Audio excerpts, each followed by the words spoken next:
আসসালামু আলাইকুম ওয়া রাহমাতুল্লাহি ওয়া বারাকাতুহু। আরেকটি হাদিসের মধ্যে আল্লাহ রাসূল সাল্লাল্লাহু আলাইহি সাল্লাম বলেন,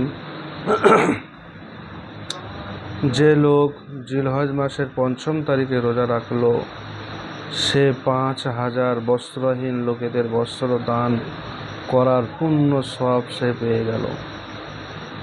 যে ব্যক্তি ৫ম তারিখে রোজা রাখবে এবং সে রোজা রাখার আল্লাহ তাআলা এত ফজিলত দিয়েছেন যে বলা হয়েছে, কেউ যদি রোজা রাখে তাহলে সে ৫,০০০ মানুষ যাদের কাছে বস্ত্র পরিধান কাপড় নেই, সেরকম ৫,০০০ মানুষের যদি সে কাপড় পরিধান কিনে দেয় এবং তার যত সওয়াব হবে, সে ব্যক্তি যে ৫ম তারিখে রোজা রাখলো তার সেই একই সওয়াব হবে।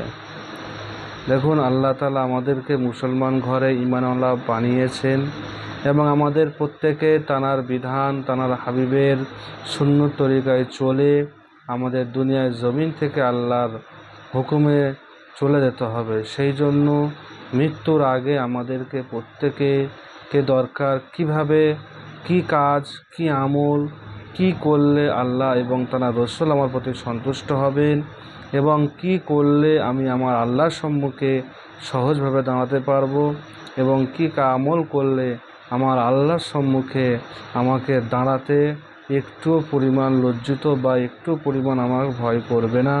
আমাকে দরকার যে এমন আল্লাহ আমার দ্বারা এমন কাজ করিয়ে নাও এবং আমরা প্রত্যেকে আল্লাহর কাছে দোয়া চাইব, কেননা আল্লাহর দোয়া এবং আল্লাহর রহম ছাড়া কোনো কিছুই হয় না। এবং প্রত্যেক জিনিসটা আল্লাহ বলেছেন, আমার বান্দা ছোট থেকে ছোট জিনিস হোক না কেন, সে যদি আমার কাছে চায়, আমি আল্লাহ দেনেওয়ালা, আমি খুব খুশি হব। কিন্তু আজকের দুর্ভাগ্য মানুষ আল্লাহর কাছে চাওয়া ছাড়া দুনিয়ার মানুষের দুনিয়া আজবের কাছে চাওয়া ধরেছে।